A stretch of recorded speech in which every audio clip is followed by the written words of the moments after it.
sou Lara Crivellaro, diretora do Instituto EducBank, e estamos aqui juntos para mais um podcast Pode Falar Gestor. Este é o espaço onde discutimos as principais tendências, desafios e oportunidades da atualidade no mundo da educação, com educadores, conectando educadores do Brasil e do mundo. E o tema de hoje é como mostrar o valor para além do preço que você pratica na sua escola. Esse é um desafio que muitas escolas enfrentam e o posicionamento da sua escola frente à sua concorrência ou frente a seus clientes, mostrando quem é você e como é que você entrega o seu produto final, é um desafio que a gente percebe que muitas escolas enfrentam, principalmente nesse momento de matrículas e rematrículas. E nós temos aqui dois convidados muito especiais para falar sobre esse tema, que é o Thiago Faria, fundador da Escola Cheia, e a Marina Azevedo, diretora, fundadora, CEO do Colégio Múltiplo de Campinas. Muito obrigado pela presença de vocês, é um prazer recebê-los aqui. Que isso, a Marina está muito gentil aqui. O prazer é todo meu de estar aqui com vocês hoje. Oi, Lara, oi, Thiago. Prazer também estar aqui com vocês. Vai ser muito gostoso ter esse bate-papo. Muito bom, gente. E acho que para começar, a gente tem que começar falando aí exatamente do desafio que é comunicar preço e valor num momento em que os pais precisam começar a fazer suas escolhas e suas decisões. Como é que por onde a gente pode começar? Marina. Bom, Lara, eu acho que o principal é como você falou, você deve mostrar para os pais o que realmente você tem dentro da sua escola. Eu acho que as escolas hoje elas passaram ao longo desses anos por muitos desafios e muitas mudanças, né? A escola deixou de ser apenas um lugar onde você ensina para passar a ser uma instituição de educação. Então, dentro disso, nós temos diversos tipos de famílias de todos os tipos, de todos os naipes. Então, é muito importante você trabalhar com a sua seriedade e ser muito ético. Então, uma vez que você tem a opção, se você é uma escola cristã, então, dentro da sua escola, você tem que trabalhar como uma escola cristã. Se você é uma escola internacional, você tem que estar voltada a todas as diretrizes e toda a coerência que você tem. Então, acho que o mais importante é você buscar o seu próprio nicho e saber como você vai apresentar isso para as famílias. Muito bem. Tiago, conta um pouquinho aí do Escola Cheia e como é que você contribui aí nesse quesito com as escolas. Tá. Bom, a Escola Cheia nasceu em 21, no pós-pandemia, no finalzinho da pandemia, depois de 15 anos ali olhando um processo de captação e fidelização num grupo maior, com escala de muitas escolas. Então, a gente entendeu que nem toda escola, mesmo aquelas que estão dentro de um grande grupo, não necessariamente elas têm trocas significativas. Então, elas precisam absorver e ganhar celeridade na maturidade do processo de captação. Aí, a Escola Cheia nasceu com esse propósito. Nesse quesito do preço e do valor, acho que é uma dor muito forte das escolas. Primeiro porque eu acho que as escolas não têm uma clareza de que a gente está no Brasil e que, talvez isso elas tenham clareza, mas que eu não sei o quanto que elas trabalham com os dados. Quando eu tive a oportunidade de olhar o volume de pais que pedem desconto, independente se é 1% ou 100% a bolsa, ou desconto a depender da região do Brasil, como o pessoal chama. Mas 95% dos pais tinham algum tipo de benefício. Então, enquanto você não entender isso, fica difícil você desmistificar, né, que todo pai que vai aparecer lá, ele vai chorar um pouquinho. E às vezes esse é 3% a mais, é uma condição de pagamento diferente, já auxilia. Para as escolas, o que eu acho que falta é olhar um pouco mais para dentro. Acho que as escolas estão muito preocupadas em olhar para fora, e aí a Marina falou isso, a gente precisa entender o nosso nicho, né? A gente precisa entender quais são as necessidades das famílias e da comunidade que eu atendo. Se eu entendo isso, fica mais simples de eu não esbarrar em alguma outra coisa ou em alguma outra característica que eu falo muito para as escolas assim, ó, se a gente não olha para a gente, e se a gente, ao falar sobre a nossa escola, a gente esbarra em outra característica de outra escola, a gente vai ter a objeção do preço. Porque aí para o pai, característica por característica, ele vai naquele que tem o melhor valor do ponto de vista, o melhor preço ao invés do valor, né? E aí você esbarra nisso, e eu acho que as escolas estão olhando muito para fora do ponto de vista de eu preciso ter esse material, eu preciso ter esse programa, quando na verdade como ela faz na escola dela, com a comunidade, com as necessidades das famílias que são apresentadas para ela, é que é o grande diferencial do jogo ali que ela está dentro da comunidade que ela está inserida. Agora, Marina, quando a gente fala em matrícula ou até rematrícula, né? Pensando nos alunos e num passo antes de vender para fora, a gente tem que revender para o ano seguinte dentro. Esse é um desafio, né? Comunicar e ao longo do ano mostrar tudo que foi feito para que no ano seguinte você consiga fidelizar o seu cliente novamente. Eu acho Qual é a sua percepção sobre isso? Acho que é bem dentro do que o Thiago falou, né? Nós temos que mostrar para nós mesmos e para a nossa comunidade interna o que nós fazemos no dia a dia. E aí vai de um bom planejamento escolar. Então, você não pode vender a sua escola só no momento da matrícula. Então, ao longo do ano, você tem que se organizar de uma forma que não fique pesado também para toda a equipe de gestão, né, coordenadores, professores, que você vá distribuindo ao longo do ano essas apresentações do seu dia a dia. Então, o que você quer realmente mostrar para a sua comunidade? Então, voltando no meu caso, que sou uma escola internacional, ao longo do meu processo, eu preciso fazer apresentações em inglês, eu preciso trazer o que o mundo globalizado precisa, eu preciso mostrar os tipos de universidade da qual nós buscamos, porque se nós quisermos atender a todos os tipos de família, a gente vai ficar atacando num monte de lugar e a gente não vai fazer nada. Então, você realmente precisa... Eu sou bom nisso, eu sou bom em PBL, por exemplo, então eu vou trabalhar com isso. Eu sou bom em formar aluno para o vestibular, então eu vou atacar nisso. Eu sou muito bom no socioemocional. Então, eu acho que a gente tem que mostrar a nossa qualidade. Muitas vezes eu sinto que as escolas, elas se sentem envergonhadas de mostrar para o próprio público a qualidade que eles têm. Nós precisamos demonstrar mais, porque as famílias, elas comparam sua escola com o vizinho, mas elas nunca foram no vizinho. É muito fácil, o filho do outro é muito melhor que o seu, porque ali naquele momento ele está muito educadinho. Mas e o dia a dia? Como que ele é? Então, as escolas têm o mesmo problema. Todo mundo olha, mas aquela escola faz isso, isso e isso. Mas será que no dia a dia realmente ela faz o que ela promete? Então, assim, nós procuramos muito o que nós falamos para as famílias, a gente realmente cumprir. Eu acho que esse é o dever que todas as escolas devem ter, porque isso faz parte da educação.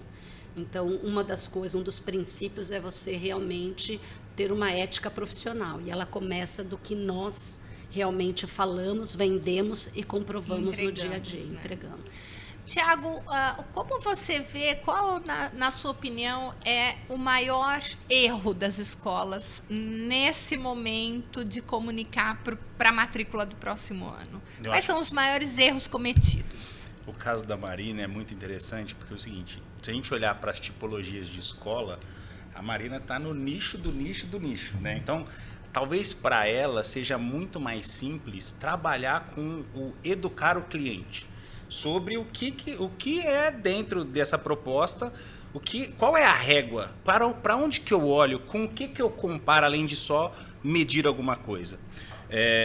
Para as outras escolas que não têm essa divisão clara ou que não tem esse nicho tão definido, eu acho que a gente esbarra em 1 milhão de coisas que parece que é tudo a mesma coisa. E eu acho que o grande erro das escolas é a partir da premissa que o pai ele é um profundo conhecedor de escolas e de tipologias de escolas e que, ao ter uma conversa simples, sem a gente traduzir o que vem do pedagógico, que ele vai conseguir diferenciar a minha escola com a escola do lado. Né? Os pais já não têm uma distância muito grande quando olham escolas. Então, se ele está olhando a tua escola dentro daquela proposta de valor, daquela proposta pedagógica, ele está olhando outras 3, 4 escolas naquela região.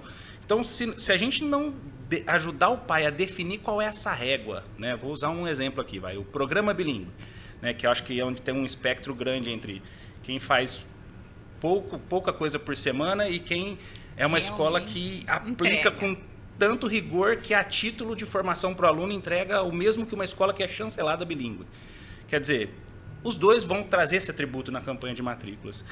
Aí eu volto naquele ponto. Se o pai não entender a diferença desse programa bilíngue aqui, sei lá, de 6 horas na semana, para o que faz 20 minutos por dia, ele vai colocar na campanha dele em inglês todos os dias. E se a gente não conseguir traduzir para o pai o que é essa diferença, a gente vai esbarrar de novo na característica. Então, acho que o principal erro é a gente partir da premissa que o pai tem esse conhecimento profundo, e talvez um segundo erro seria a gente não se preocupar em traduzir o pedagógico para o pai, que eu acho que depois, eu acho que eu já sou um pai bem perdido. Né? Então, eu acho que quem é pai depois de mim, eu acho que está mais perdido ainda com relação à educação. Então, assim, se não tiver esse cuidado, eu acho que o maior erro está aí, em partir da premissa que o pai ele vai conseguir, com uma visita e sem a gente traduzir tudo que a escola oferece, que ele vai conseguir distinguir as escolas. Eu acho que esse é o principal erro hoje. Marina, quem vende a escola? Bom, no nosso colégio nós temos uma pessoa que faz a porta de entrada, vamos assim dizer, a pessoa que está recebendo as famílias, mas elas passam por essa visita por todas as salas de aula. Como a nossa escola é uma escola que também é Montessori até o 5º ano, é mais complicado ainda explicar que nós juntamos idades, porque um dos pilares do Montessori é juntar idades, de 0 a 3, 3 a 6, 6 a 9, 9 a 12 e assim por diante. Então, as professoras normalmente, quando está tendo visita, convidam os pais para entrar dentro de sala de aula. As nossas salas de aula têm uma cadeirinha de observação, então eles são convidados a poder entrar e participar um pouquinho ali, uns 10 minutos dessa observação.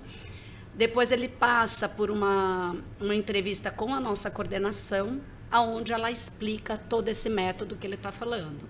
Então, qual que realmente é a diferença que a nossa escola tem para uma outra escola. Então, acho que isso é fundamental. É o momento de gastar tempo.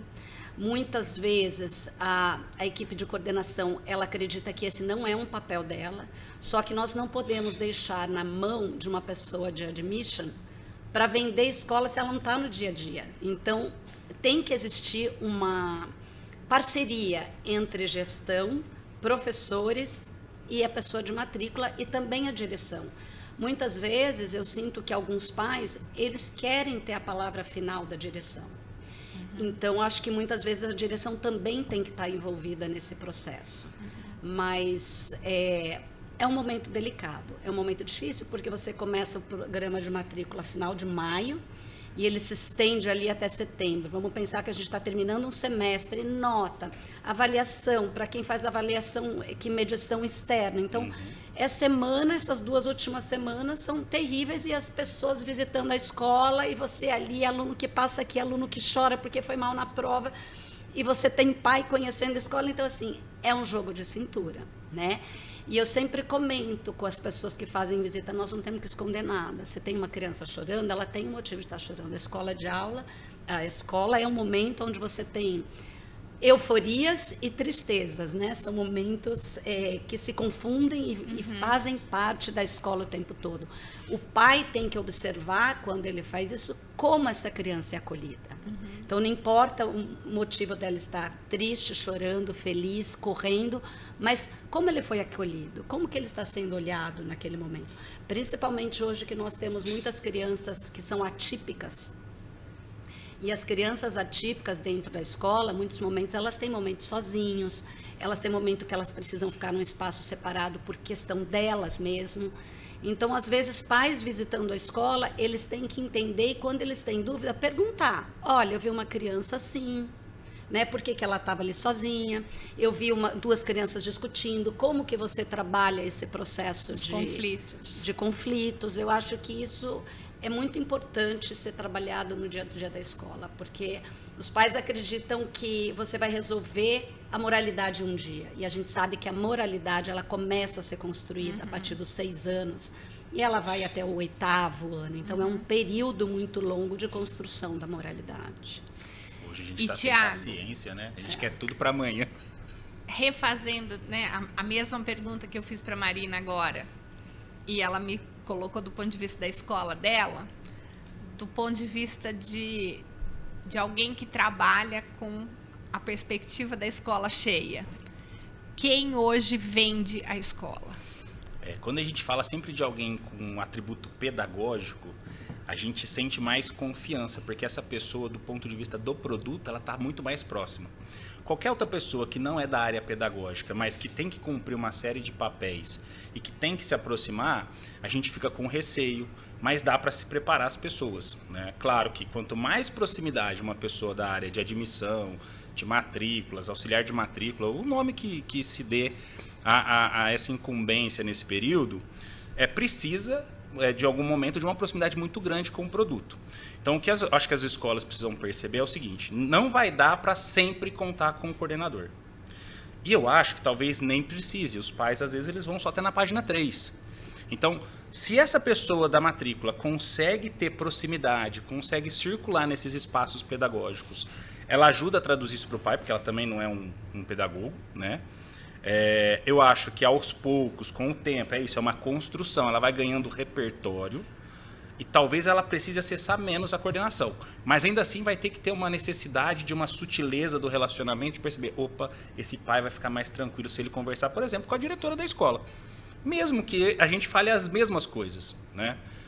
Então, sempre que tiver alguém da área pedagógica, a gente vai sentir um conforto do ponto de vista de o meu produto está sendo bem falado ou bem apresentado. Só que a gente tem, para as escolas, a grande maioria das escolas que estão no mercado, a gente tem outros papéis do ponto de vista técnico, né, do processo de vendas, das negociações, e que o coordenador não vai conseguir cumprir. Então, tem escolas que vão ter times de captação e que em algum momento passam pela coordenação ou pela direção.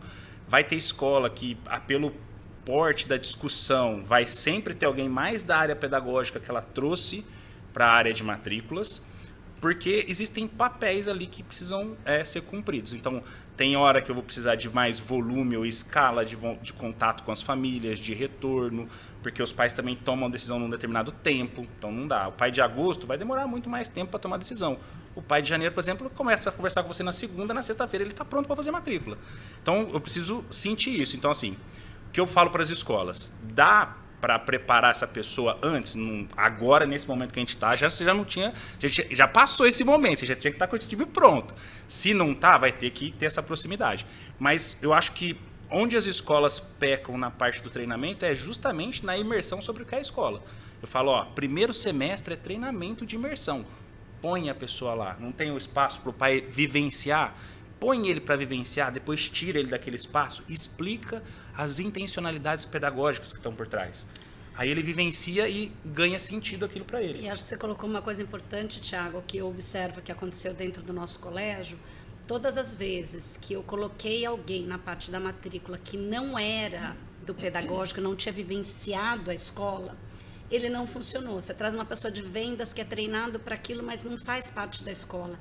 Você vê que fica muito técnico. Artificial.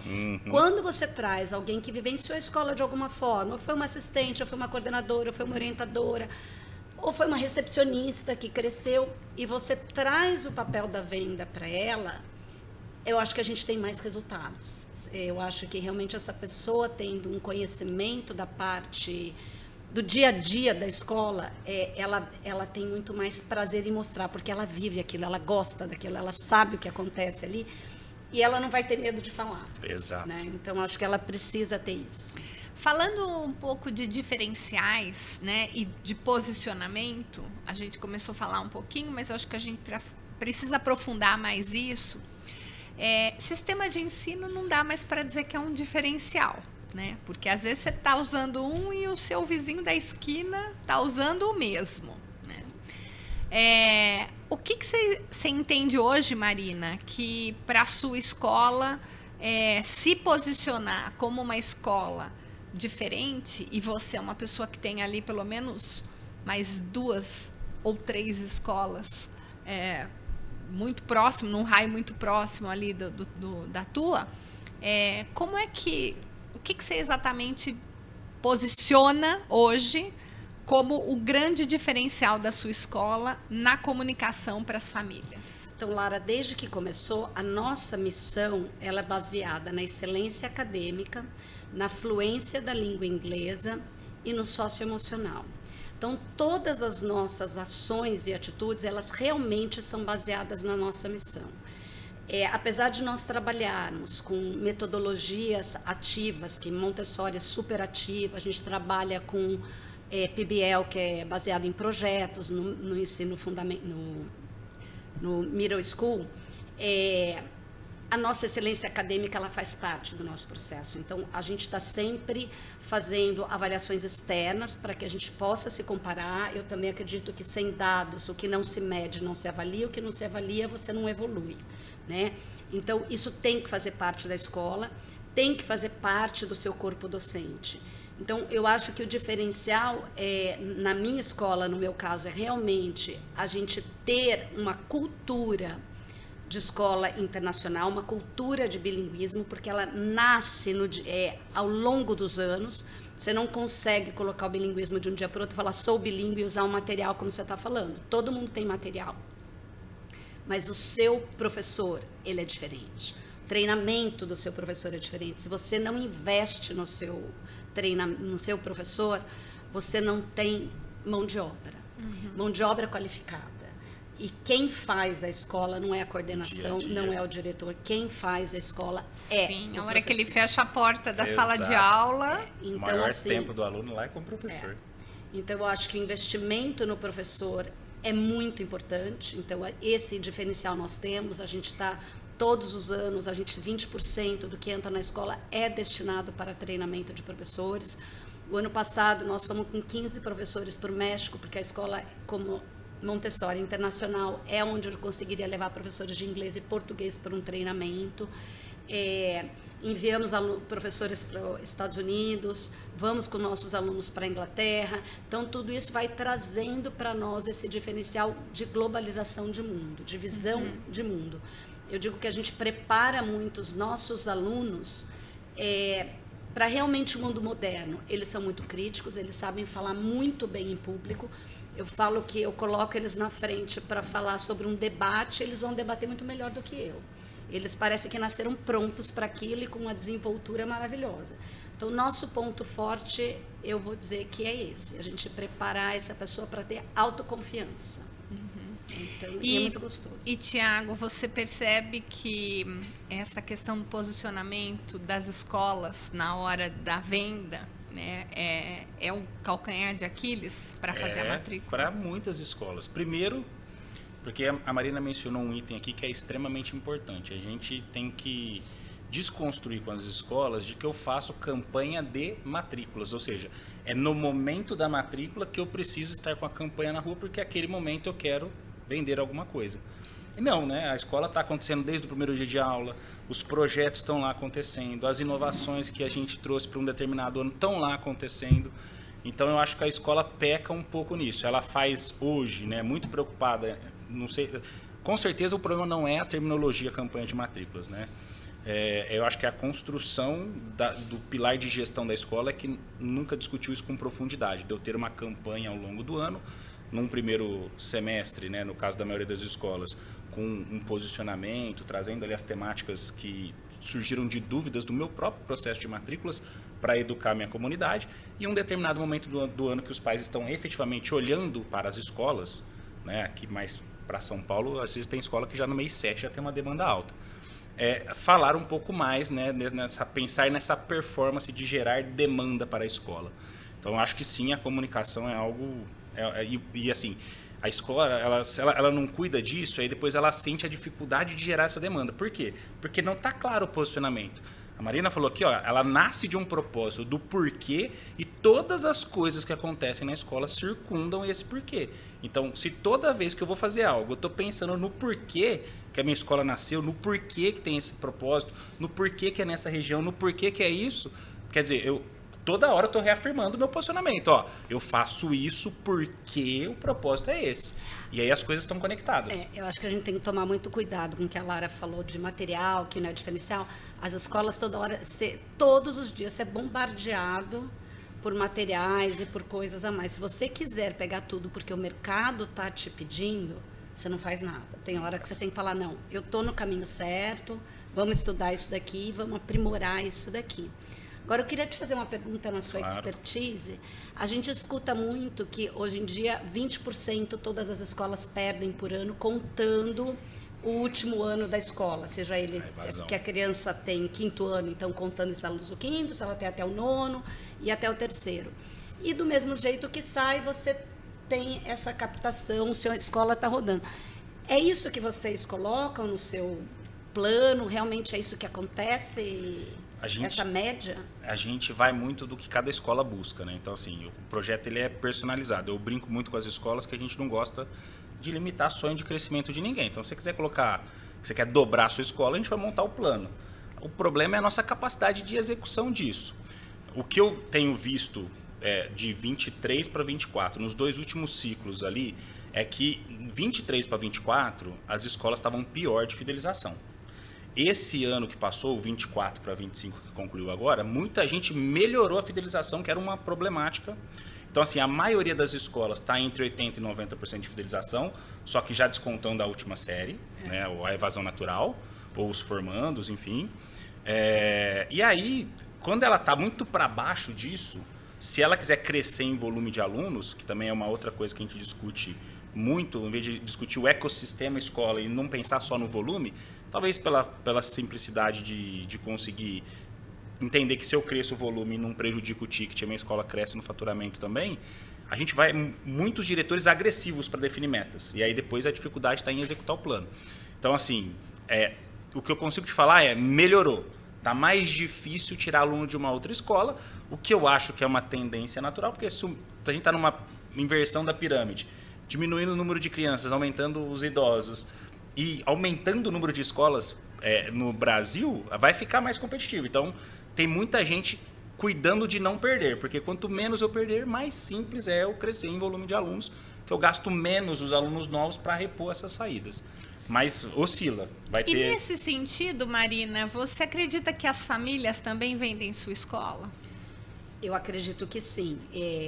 O Thiago me perguntou aqui no começo. Você tem alguma estratégia para essa fidelização ou para esse trabalho de indicação e até de depoimento, né? Eu sinto que as famílias, não só as famílias quanto os alunos vendem a escola. Né? Os dois são pessoas importantes dentro da nossa comunidade.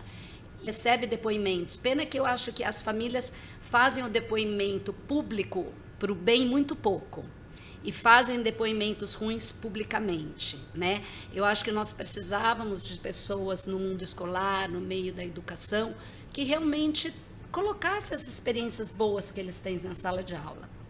Uma dificuldade que a gente tem hoje e que é importantíssima é a escola de pais. Cada vez mais você tem menos pessoas vindo para reuniões de pais. Hoje, 60% querem reuniões online, o que vai diminuindo esse contato corpo a corpo. Né? E a gente consegue trazer as famílias nesse corpo a corpo. Eu sou uma pessoa que adoro conversar, adoro... meus pais, todos têm o meu WhatsApp pessoal, eu não estou nem aí se me manda de noite, de dia. Eu acho que depois da pandemia nós não tivemos saída e aquilo para mim foi uma coisa natural. Então, assim, eu tenho muito acesso às famílias e esse acesso ele acaba ajudando a você diminuir os problemas, porque chega em você mais rápido, né? Então, eu acho que essa fidelização das famílias, ela vem como a escola aborda e recebe as críticas. Porque as críticas, elas têm que ser...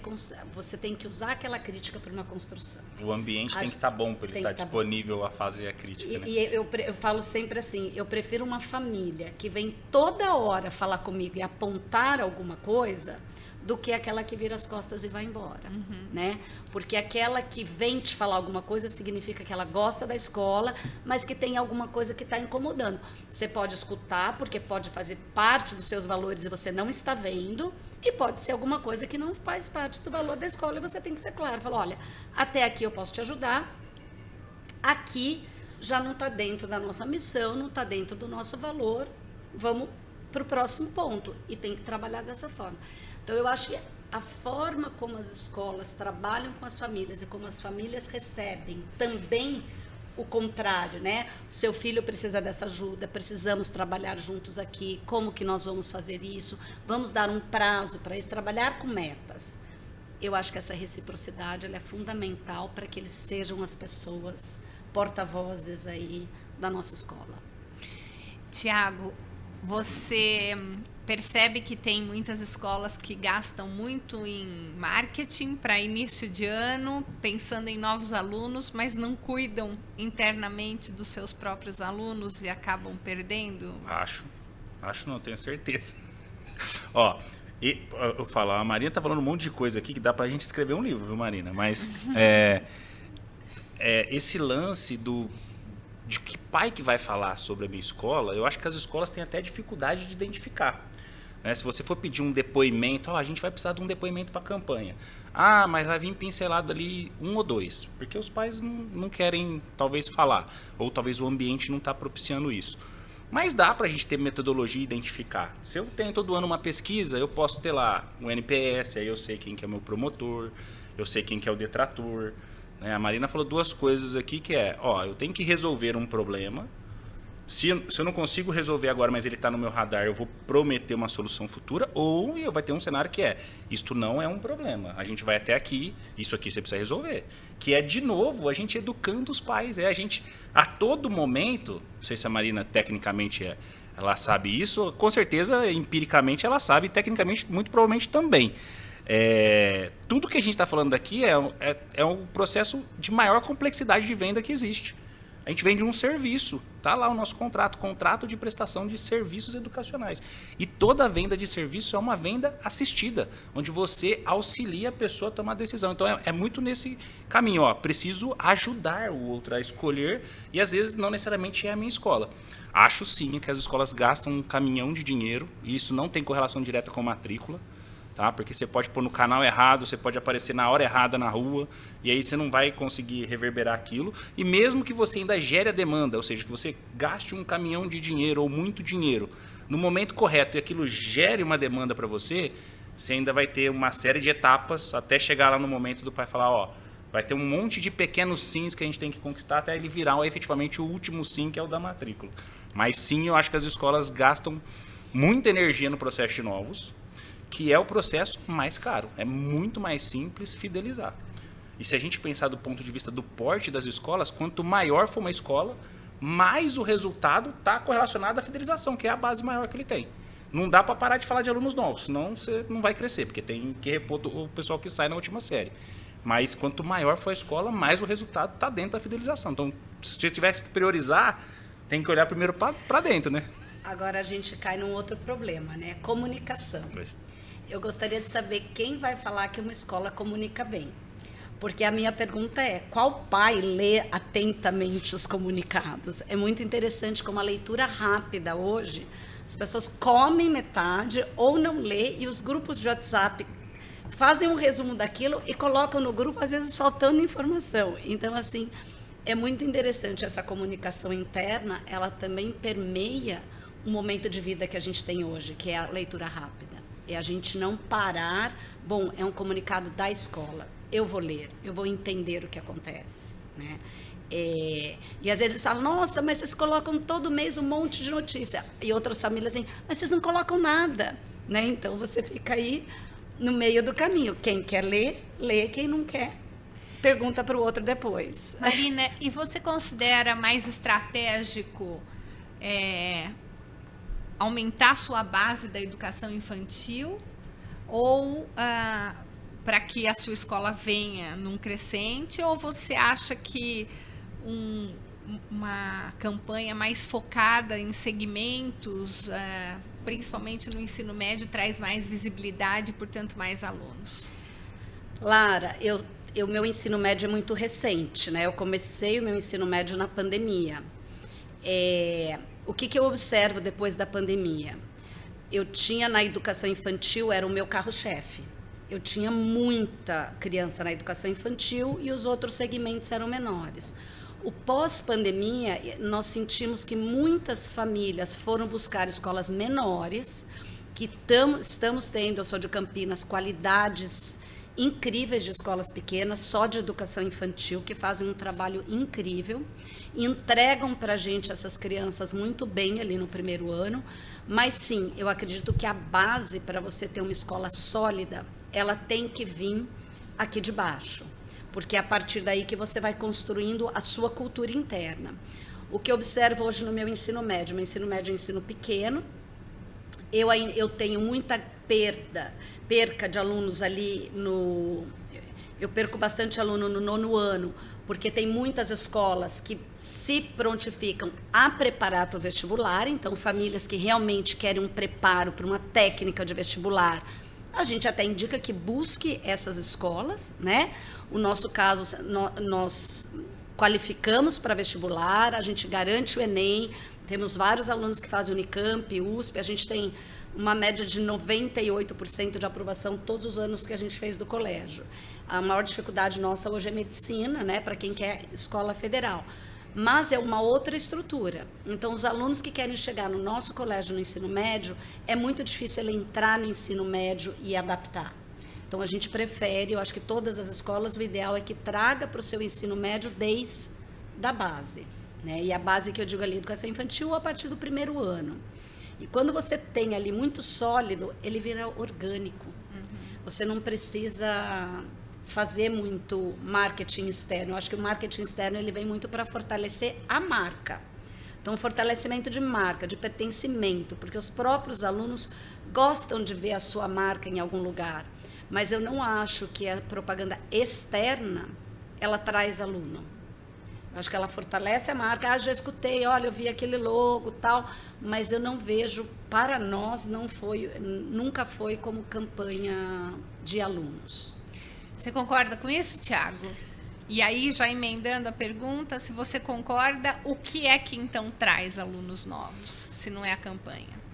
Eu falo assim muito para as escolas. A gente, quando monta um planejamento, a gente olha para muitas coisas.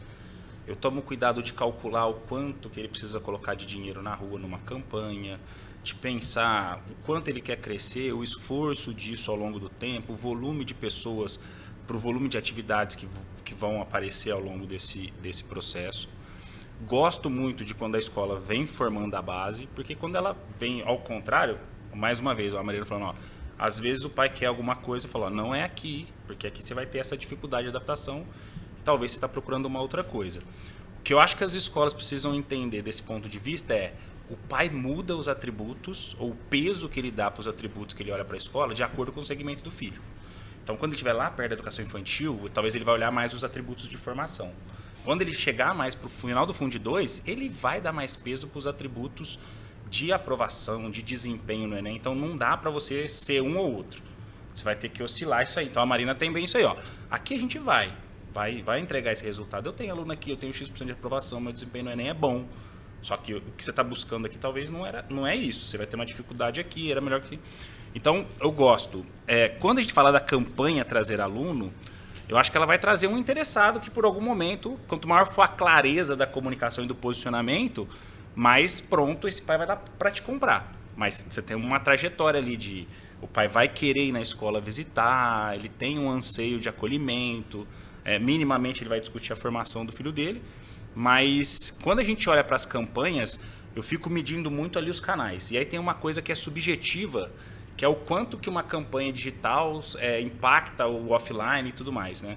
Então, eu fico medindo os canais ali para as escolas, e o que eu posso falar para o pessoal é o seguinte, quanto mais o pai arrumou problemática no percurso para ir à sua escola, mais ele está afim. Então, por exemplo, você tem lá uma disposição hoje dele preencher um formulário e esperar você retornar, dele te mandar uma mensagem no WhatsApp que, em tese, teria que ser uma resposta mais rápida, e aí ele foi impactado pela sua campanha, ele resolveu ir à sua escola. Eu falo para as escolas, tapete vermelho para esse pai, porque ele não vai vir em escala, talvez, né, mas ele vai converter muito mais. Por quê? Porque ele tinha outras facilidades, ele preferiu ir. Então, o que eu falo para as escolas, não deixe de fazer a campanha, mas existe uma trajetória, existe uma jornada ali que o pai vai percorrer. E nessa jornada tem vários momentos da verdade.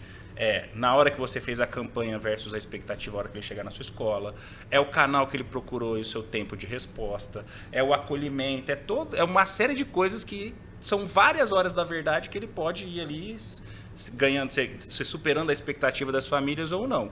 Então, assim, a campanha por si só não vai trazer esse aluno. E quanto mais a gente estiver bem posicionado, mais simples vai ser esse processo. Mais clareza o pai tem sobre a sua escola, mais ele já foi ali para matricular o filho.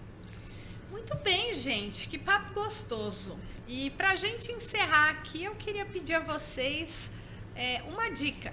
Se você pudesse dar uma dica para as escolas que estão nos assistindo, como reposicionar ou como posicionar a sua marca para que você não tenha que competir por preço, o que você diria, Marina?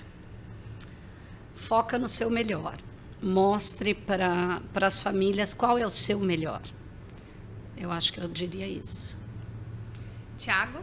Eu diria para as escolas entenderem, olha um pouco para dentro, entenda quais são as necessidades das suas famílias, porque atender as necessidades das famílias não é um diferencial, é um atributo de sobrevivência. Então, olha para dentro. Muito bem, gente. Quero muito agradecer a participação de vocês aqui.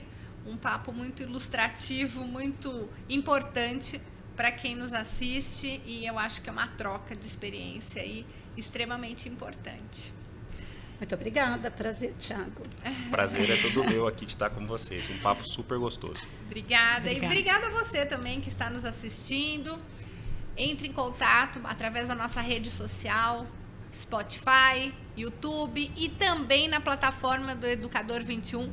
Aproveite e verifique todos os episódios anteriores do Pode Falar Gestor. Você vai ver que tem muito assunto bom e muita coisa interessante para você, gestor, educador, que nos acompanha. Muito obrigado, até o próximo episódio.